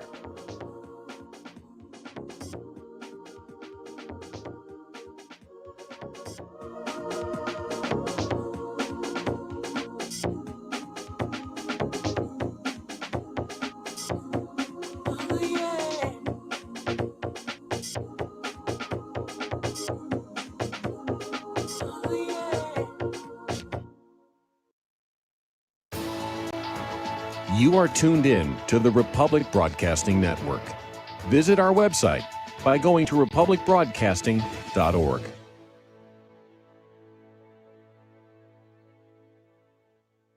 Extend your life with Extendovite.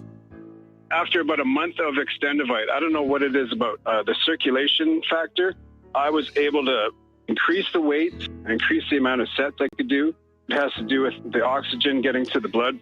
You should market this as an athletic performance. And I don't change anything about my diet or anything. I just thought, this is amazing. Bilberry extract is got something called resveratrol in it, which is the same stuff that you get from red wine. It's also good for eyesight. And I was reading that the Royal Air Force during World War II would give their pilots bilberry jam so they could have better night vision stuff. This is amazing. To order, call 1-877-928-8822. That's 1-877-928-8822, or visit our website at heartdrop.com. Extend your life with Extendovite. Ladies and gentlemen, J.R. Moore here. We have a special promotion going on at Republic Broadcasting. This is a fundraiser for Republic Broadcasting involving the Energy Cleaner. Mail me a postcard. My address is at my website at thelibertyman.com. We pick a postcard every other Thursday. When your postcard is drawn out, you get to buy an Energy Cleaner for $215 instead of $285, $70 discount. $200 goes to Republic Broadcasting. You also get a 10% discount on my mattress pads. So get those postcards in, put your name, your telephone number, your email address on there, and when your postcard is drawn, you get to get an Energy Cleaner for $215 instead of $285. Mattress pads, 10% off. Help us out at Republic Broadcasting and help yourself to get an Energy Cleaner at a deep discount. It's a win-win situation for everybody. We hope you can get these postcards in soon. Thank you very much. Homeowners, are you in foreclosure, expecting to be served with a foreclosure lawsuit, or suspect your lender has coerced you into an illegal mortgage transaction? A huge number of mortgages made in the last 10 years have legal issues and are possibly defective. State laws and the U.S. Supreme Court have upheld that defective mortgage documents are grounds for foreclosure defense and for counterclaims in favor of the homeowner. If your mortgage has been sold or assigned since closing the loan, it may be defective and you may be paying the wrong party, and the lender may not have standing or the right to foreclose or collect payments under the law. If you would like to know if your mortgage is legal or not, or know if you are paying the right party, we can help. Our initial consultations are free of charge. We are not attorneys. We are legal researchers and work closely with experienced lawyers who know how to help you find the evidence to help you keep your home. Call toll-free 1-855-2-KEEP-IT. That's 1-855-2-KEEP-IT today. We will not go down in the night without a fight. You can burn up our mosques and our homes and our schools, but our spirit will never die. We will not go down in Gaza tonight. Welcome back to our show here, and lovely Lady Claire, take it away.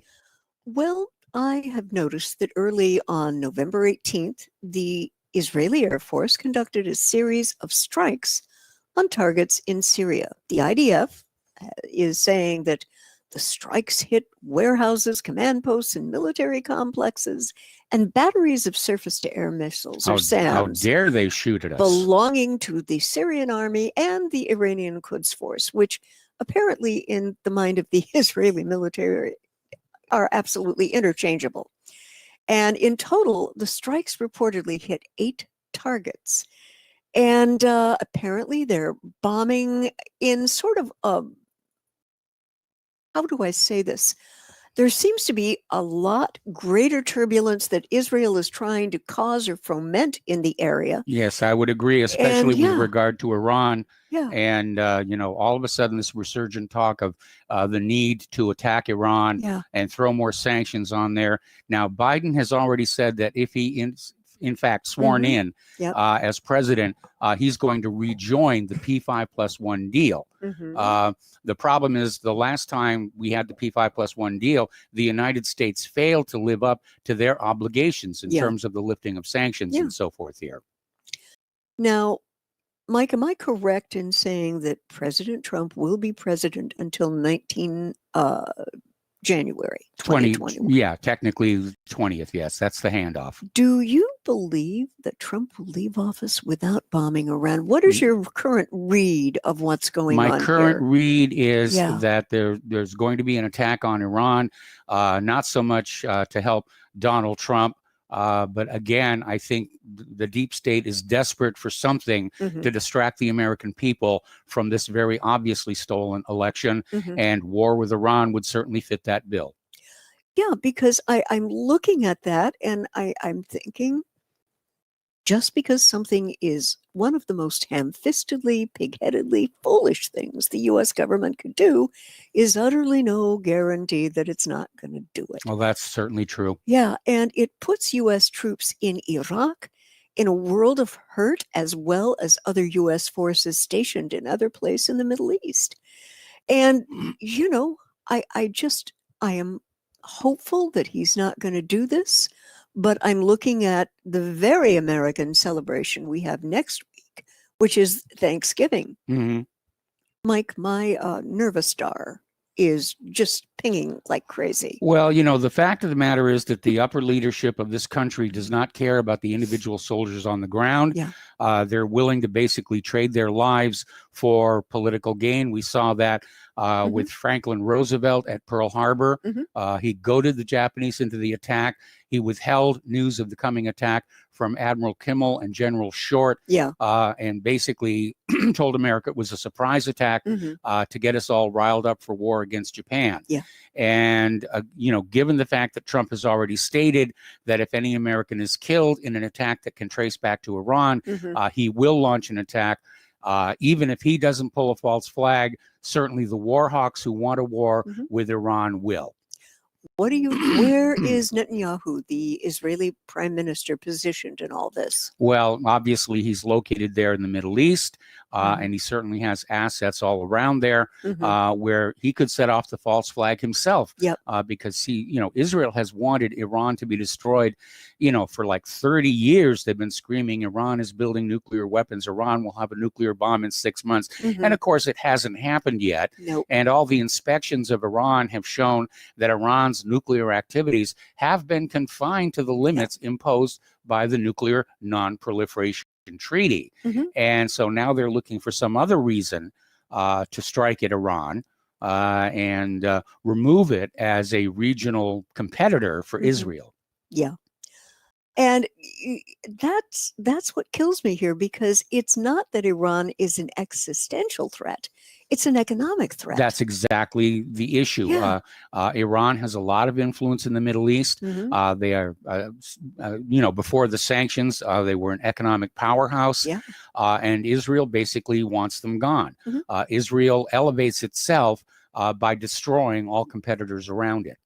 That's a bad habit the United States seems to have picked up over the years. Yeah, not good. Not good. I'd like to go back to the COVID-19 issues. And this again comes to us from Zero Hedge. And the title of this article is, "We Need to Protect the Free Speech of Dissident Doctors." Now, it was authored by someone with the nom de plume, if you will, the COVID physician, via thecritic.co.uk. And it talks about liberty, the right to be free from torture, inhumane, and ill treatment, the prohibition of servitude, the right to liberty and security of person, the right to a fair trial, freedom of expression, freedom of thought, conscience, and religion, and the right to privacy and a family life, and freedom from discrimination and policing by consent are also pre-COVID-19. And it goes on to talk about the governmental response to the COVID pandemic has fundamentally just absolutely assassinated these human rights. Yes, they have. Knocked them right over. Absolutely. And They describe some of these people as Weasley COVID marshals in high visibility vests are now barking aggressively to tell me, stand at the back and cover your nose. And this author is saying, I've tried to stop resisting or placate them with something approximating reason. I have stopped trying to reassure them that I am a doctor. This person is actually a medical MD. Their brows furrow. A dissident doctor is either not really a doctor or the worst kind of scum. And he talks about we live in a very bizarre world where minority activists campaign for commercial euthanasia, a world in which a select number of elected and unelected individuals dictate that 100% of us are not allowed the liberty of taking the 0.6% risk of a cost-free natural death from a respiratory illness, a very common terminal event with older people, at an average of 82 years old. Now, Mike, this strikes this author as utter insanity. Yes. While younger, fitter people commit suicide at rising rates under repressive lockdown restrictions, economies collapse, and other debilitating diseases continue to crush, kill, and incapacitate the other 99.94%. Now, there's a guy out there by the name of Matt Hancock who is currently championing the right of a small minority of the terminally ill to travel abroad for a dignitas death while denying everyone else the doggone right to life to face the small risk of death by COVID-19 in order to live with dignity and freedom in the UK. And then he talks about, does this make any sense? The short answer is heck no. No. How did we get here and how do we prevent it from happening again? Tar and feathers. Okay. These are the two questions that surviving mainstream investigative journalists and parliament seem unable to address. And he goes on to state that our masters have consistently turned focus to a question which has preoccupied us for months. How do we get out? With this emphasis, they made haste to our perpetual imprisonment. How can we be certain that the question being asked in private is not rather, how do we capitalize on this situation? Well, of course, politicians will always exploit a situation. And we know certainly the Democrats exploited COVID-19 to push that mail-in ballot, of course, which is just, all kinds of problems and wide open to fraud here. And now I think they're exploiting the COVID-19 fear to get us used to just being doing what we're told to do, whether it's masks or standing apart or foregoing Thanksgiving and Christmas. Yeah. And the question this gentleman asks is, how did we get here? And he answers by saying, first, it is worth asking where the virus actually originated. Now, evidence from the scientific community supports the hypothesis that it may have been genetically engineered in a lab. Now, in May of this year, Professor Luc Montagnier, the virologist who won the Nobel Prize for discovering the HIV virus, has corroborated India's scientists' concern from January that there are about 4 distinct regions of the SARS-CoV-2 genome which appear to have been spliced in from HIV genomes. Yes. That's pretty nasty, Mike. That is very, very nasty stuff here. And Dr. Limeng Yan goes further to say that COVID-19 was intentionally developed as a bioweapon. And what further intrigues is Dr. Robert Gallo and Anthony Fauci, a contemporary at the National Institute of Health, and another heavyweight from the 1980s race to isolate the HIV virus, appears to have briefly weighed in against Limeng's previous September 2020 paper on a lab chimera theory. So who do we believe? Mike, I'd like your thoughts on that. Well, Robert Gallo's reputation did not come out unsullied from that whole HIV situation. Right. Everybody was rushing to claim to be the first to isolate it. And initially he did claim that he had it, and it turned out he had something wrong. So, a lot of greed and ambition and ego tied up with a lot of these so-called top scientists. So we do need to be cautious. I mean, that's the whole reason for having scientific method, is because individual scientists are just as corruptible as individual politicians and lawyers and clergy. Amen. And we need to keep that in mind when they're out there shoving viruses at us, vaccines, human-caused global warming, and whatever we're supposed to be scared of next week. Yeah. Now, it's pretty obvious that the technological knowledge of biological weapons and their antidotes is in only the hands of a very few people. Private individuals, corporations, and military facilities. And there was a very serious scientific concern. There was a U.S. government moratorium on the NIH, National Institute of Health, conducting dangerous and unethical virus gain of function, GOF research, inside the U.S. And the U.S. has continued to fund coronavirus research at the Wuhan BSL-4 lab in China in that moratorium period of 2014 to 2017. Mike? Well, that's definitely that's a the head smoking scratcher. gun. That's a head scratcher. You scratch it any harder, you're going to start bleeding. Oh, we don't want that. GOF research increases the danger of and weaponizes viruses. Another thing our listeners need to know about, I think, is that funding for this comes, ironically enough, wait for it, from Professor Anthony Fauci's National Institute of Health and the National Institute of Allergy and Infectious Diseases. Also, the U.S. has funded and supported virological research with inter alia China for over 15 years.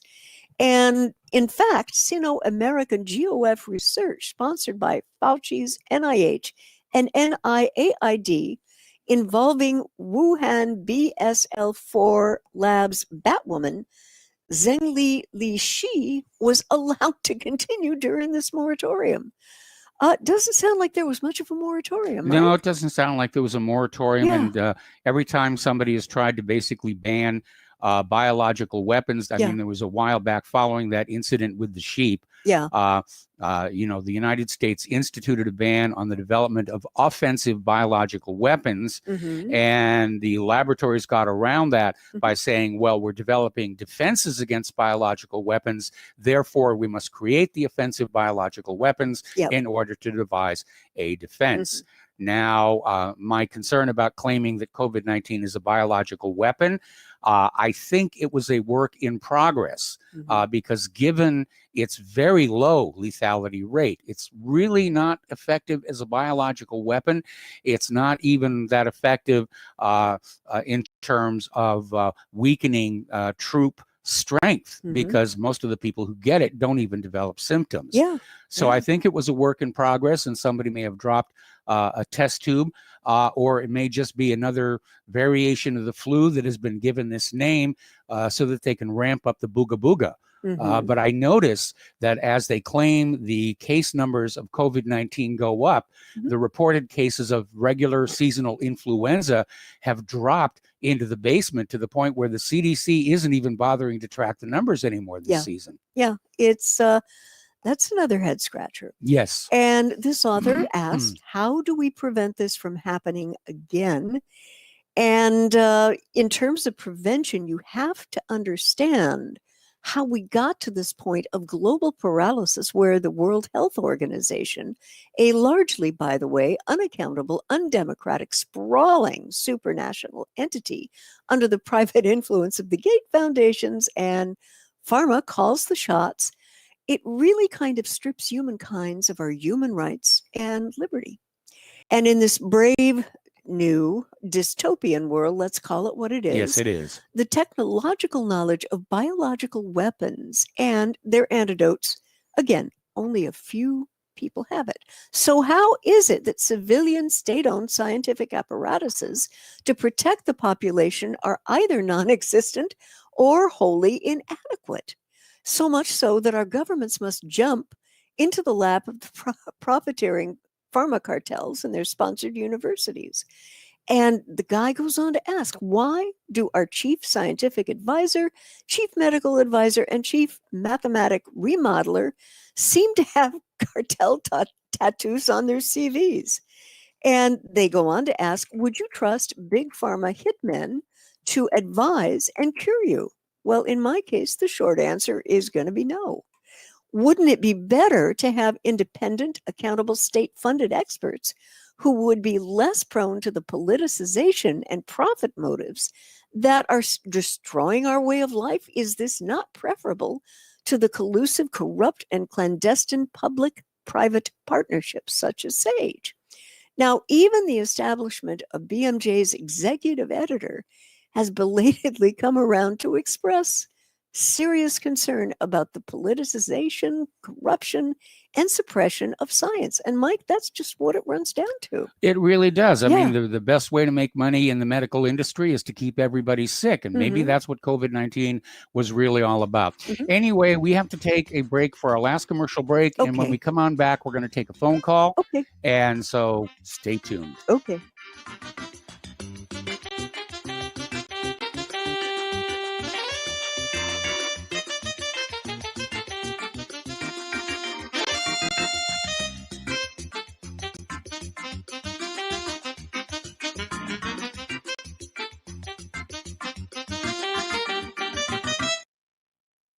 Hey gang, Patrick Slattery here with an important message that is pertinent to anyone who shops for groceries, eats food, or just has an inquisitive mind like myself.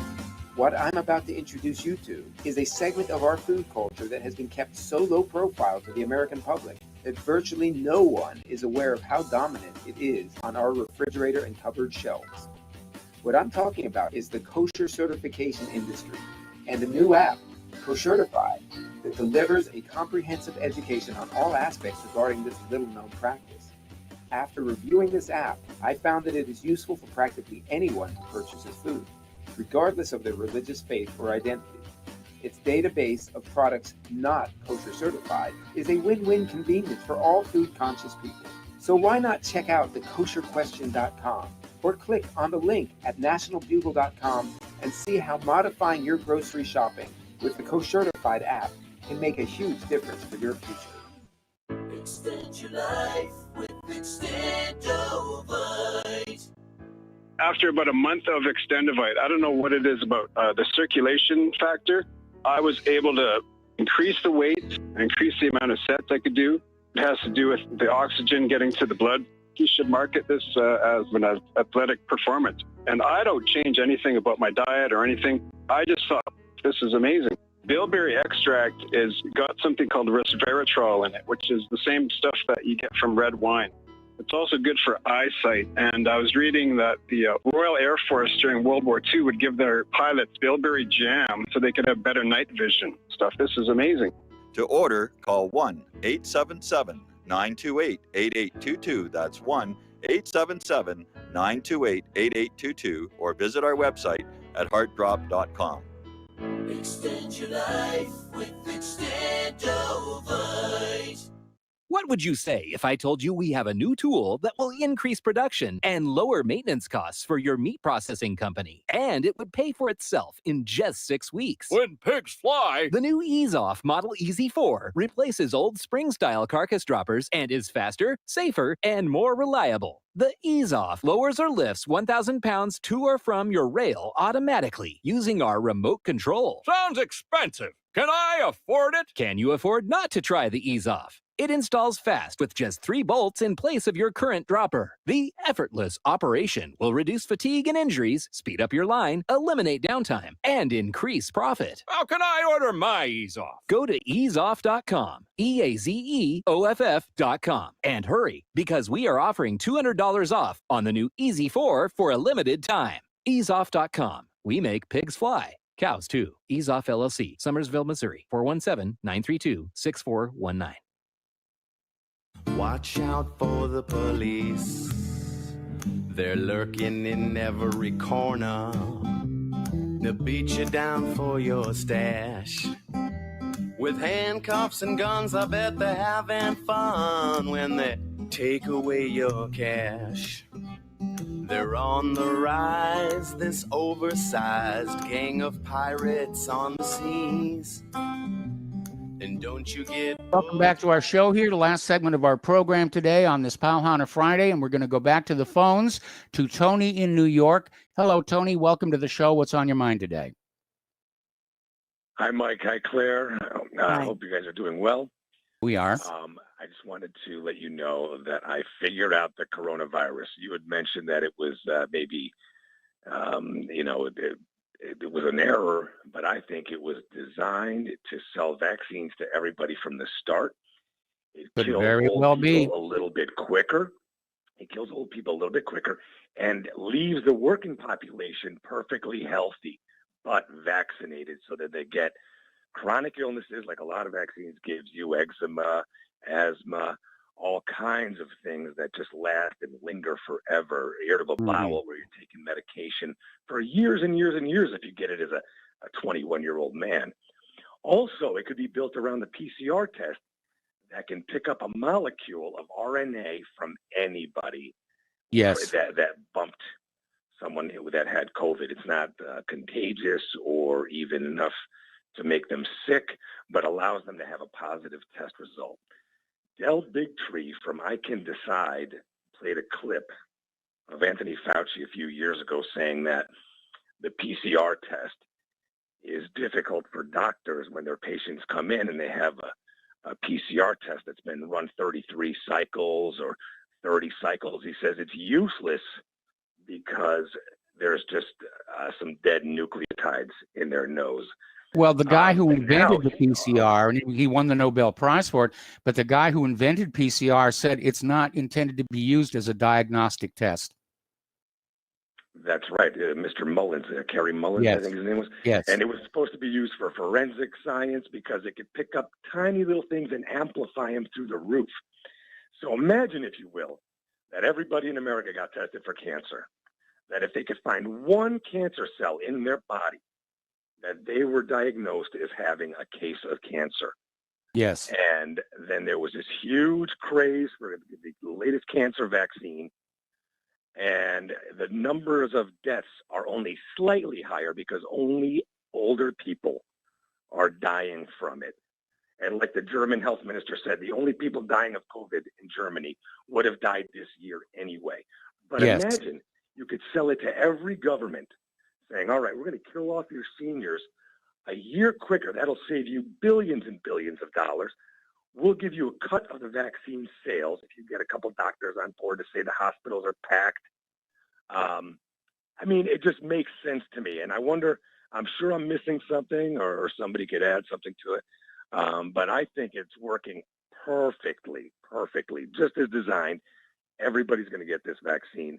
Half of those people are going to get some chronic illness for life. All right? So I'll leave you with that. Thank you for taking my call, and your show is the best. Well, thank you very much for those kind words. And yeah, I mean, this wouldn't be the first time in history that the medical establishment has intentionally made people sick to profit off of them. There was a very famous case, I think it was back in the 1800s, where 3 doctors were thrown in prison for deliberately starting an epidemic in their town so that they could make money off of it. There's the music. Time for us to bring this show to an end on this Powhana Friday. Stay tuned for John Stadmiller. I'm sure he's got lots of interesting things to share with you. Spread the word of Republic Broadcasting. Spread the word of whatreallyhappened.com. Please donate. We need your help to keep doing what we're doing. Have a good weekend. We'll be back on Monday. Aloha, America.